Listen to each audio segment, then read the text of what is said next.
kind of good to be standing up here and to hear you say.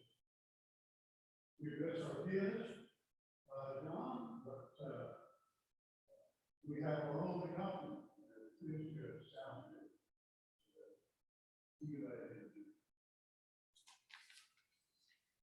As we come together in prayer, I invite us to let this be a time that's stop.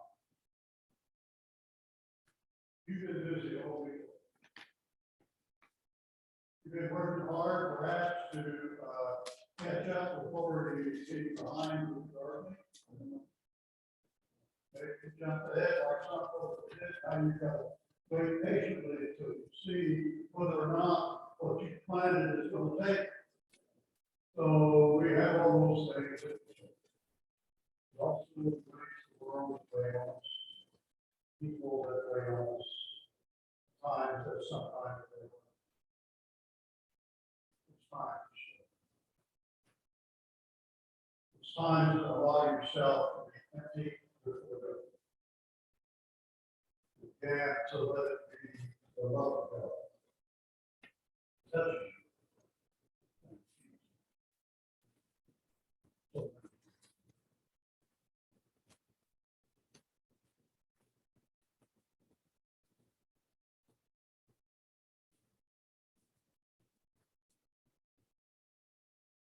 We are hungry and thirsty, Lord, for your care. There is enough in our lives to keep us busy, keep us concerned as we worry about the Lord. So we need your care. We need to be filled again by your love, to be nourished by that, so that we may indeed pick up our lives and lift them forward.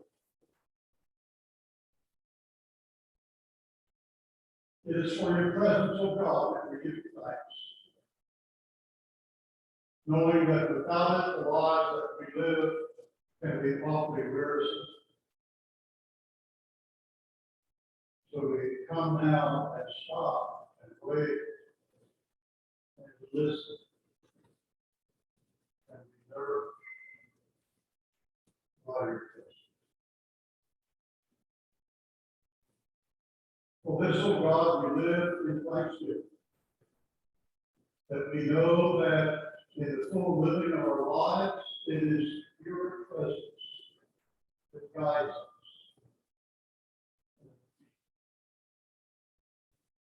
For this, we give you thanks as we pray together in prayer that we recite the poetry. Our Father who art in heaven, hallowed be thy name. Thy kingdom come, thy kingdom come. Give us this day our daily bread.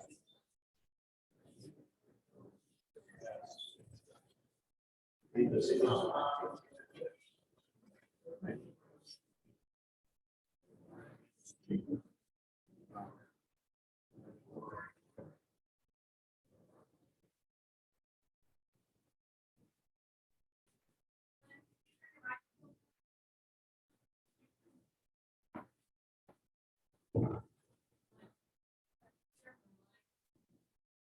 Mike, thank you very much. It's good to have somebody to remind me. Yes, thank you. I've decided to use the month of June to kind of go through some basics. We preach and talk continually about Jesus as Lord, as being the focus of all we do. So I thought it might be good to take some time and just identify those basics of what we mean when we say Jesus is Lord. So I'm going to do terrible violence to the scriptures by taking one of the Gospels each Sunday and just giving us a very quick, dirty, violent, unfair treatment of that particular gospel each Sunday. Today, we're starting with the gospel according to Mark.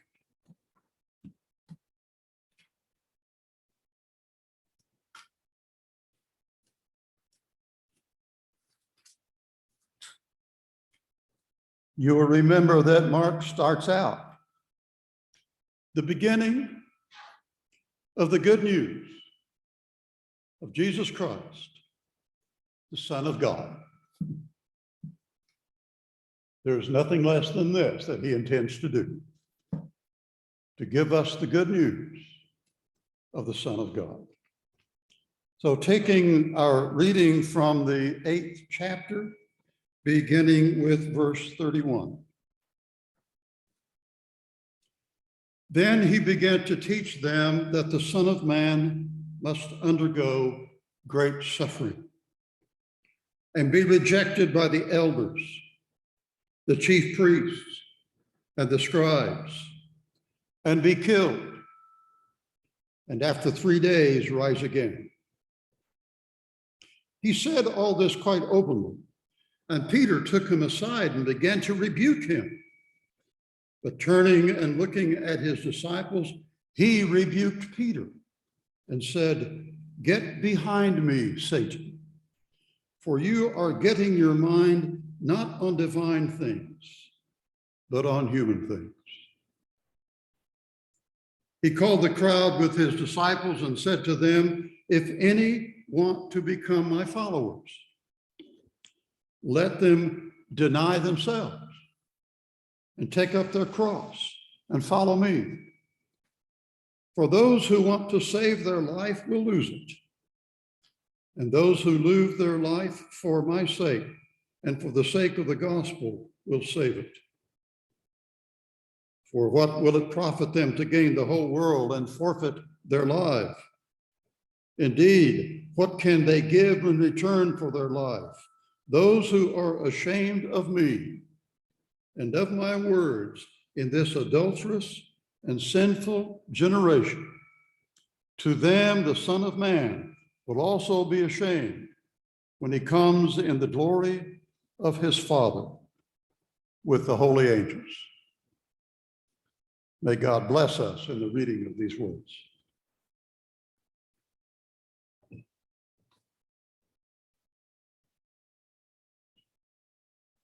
We take the Gospel of Mark as the first of the 4 Gospels to actually have been written. So Mark is the first one to start out with this particular form of writing. He calls it a gospel. He's the one to do that. So from Mark, we get that term for the other 3 Gospels. Mark says, "I am giving you the gospel, the good news of Jesus Christ, the Son of God." He breaks that open just like a rush to start right out, and the rush doesn't stop ever in the Gospel of Mark. Mark, in his writing, it's like he goes from one thing to another and he can't get to the next thing fast enough. It's just one thing after another. Mark is a very dramatic read. If you stop and just read it from beginning to end, the time you're at the end of it, you're trying to catch your breath. All the way through, Jesus does something, and then Mark says, and immediately he goes and does the next thing. And he does that, and immediately he goes and he does the next thing. It's just one unfolding drama, one thing after another. And mostly what we get in the Gospel of Mark are very few parables, actually. There aren't many of those in there. Mark fills his gospel mostly with the things that Jesus does. And the first stage of what he does takes place in Galilee. And it's like one after another, Jesus has encounters with people. And what we see of Jesus is not so much what he preaches. He doesn't preach much. What we see of Jesus is what he does. And he does with people. Yes, he calls the disciples and he begins to teach them, but as they follow him through the countryside, it's like he goes from one place or another, and the first half of the gospel really is filled up with these encounters that he has with people. A woman whose child is sick and dying, a beggar, a leper, all kinds of people like this. And in almost every instance, we get the interesting commentary by Mark that says, and Jesus had compassion on him, on her, on them. And over again, he is moved, one person after another, to respond in compassion to the people that he meets. And what's interesting in all of this is that his disciples come across as being pretty clueless. They don't know really what's going on. Who is this guy anyway? They've been called to follow Jesus, and now they're caught up in this drama of events that's going on. And it's like they're being dragged along from place to place, but still haven't figured out what's happening. It seems that the only ones in Mark who recognize who Jesus is are the demons. It's interesting that Jesus encounters a man possessed of demons, and Jesus casts out the demons. The demons say, Jesus, Son of God, what have you got to do with us? Come on, we're not hurting anybody, right? Leave us alone. They are the only ones in the beginning of Mark who recognize Jesus for who and what he is. Everybody else is clueless. And in fact, when there are attempts to name Jesus, and finally Peter does that at the beginning of this reading in chapter 8, where he finally confesses, Jesus, you are the Christ. That's the only time it really happens. Well, there is one other person who does it. And that's the Roman guard standing at the foot of the cross, who looks up and said, surely, this is the Christ, the Son of God. No one else does it, except the demons. Everybody else remains clueless, except when Peter finally is moved to say, you are the Christ. And then he turns around when Jesus says, this Christ must suffer and die. Peter's the one who says, no, you can't do that. That's not going to happen. And that's when Jesus confronts Peter and says, get behind me. You're acting too much like Satan, like the one who denies me from the beginning. Because indeed, what it means for the Christ to be the Christ in Mark, and it is not the Christ until it happens, is that Jesus must suffer.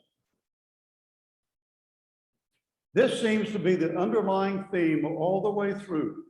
The reason why even those close to him do not recognize who he is, because they're unwilling in the times that Jesus begins to say, we're going to Jerusalem, and there I will suffer, and I will die. And over again, it's like, I didn't hear what I think I just heard. They can't get themselves to say that this Jesus is going to die. But that's Mark's point. All the way through, this Jesus who encounters people in need and responds to them in compassion begins to say, it is that compassion. It is that the way that he is in the world that is going to bring him to the point to where he will be killed. That's what kills Jesus, is that the world cannot admit to a different reality that is present in Jesus than the reality everyone thinks is the way the world is. When Jesus goes through his life, touching people and healing, what he's doing is drawing the curtain aside to a different reality.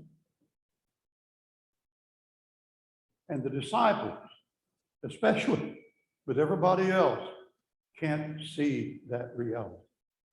And what Mark wants to make very clear is that the only way that that reality is going to be shown to be the real truth is for Jesus to suffer and die. Because in doing that, God will declare the real truth in raising Jesus. I think it's interesting then to take that storyline, the way Mark continually presents Jesus the way he is as a different reality in the world that the world cannot see and understand, and finally has to kill, to see that as the gospel that Mark is writing for his church. His church lives in a time of incredible tribulation. We think the gospel was probably written about 67, 68, 69 AD, after Jesus' death. And it is at a time when some Jewish zealots, that rabble-rousing crowd, get themselves together and they rise up and they actually succeed in pushing the Romans out of Jerusalem. Wow. A rebellion, and it succeeds. But these rebels are not very nice people. They also tag everyone else who doesn't agree with them as enemy.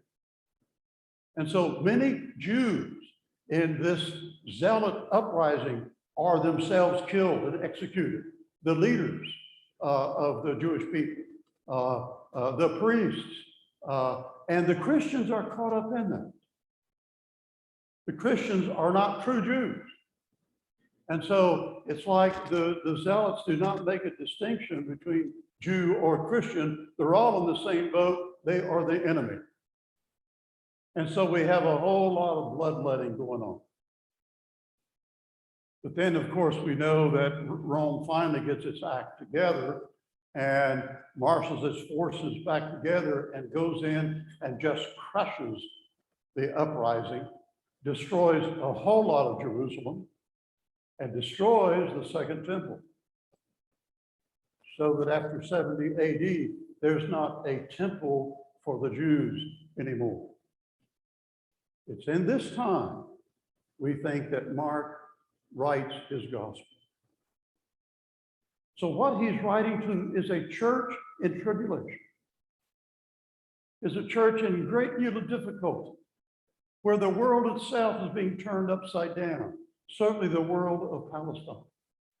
And the Christians are having to struggle to remember and affirm who they are in the midst of difficulty. So this is the gospel we have in Mark that ends with this firm declaration that the tribulations of the world will not win. That in fact, the resurrection itself is a declaration against the way the world is, in an affirmation of this is the way God's world is. And the way that God's world is, I think, in the Gospel of Mark, is exactly the way we see Jesus dealing with people all the way through his ministry. This is the way the world is, according to God. This is the gospel of God in Jesus Christ, that in this man who lives in compassion, in care and uses his knowledge of what's really true to take care of the weak, that it is this Christ that we welcome into our midst when we worship.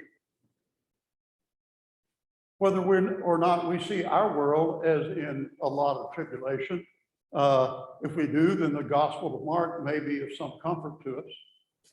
We also recognize that after Mark was written and the end of the world did not come, as Christians seem to think that it would, that but in fact the world kept on going, so we had to have some more stuff written, and we will deal with Matthew and Luke, those later Gospels, when we get to them. But it is that world which belongs to God that Mark wants to declare as being visible in Jesus Christ. And it is that world that you and I have committed ourselves to.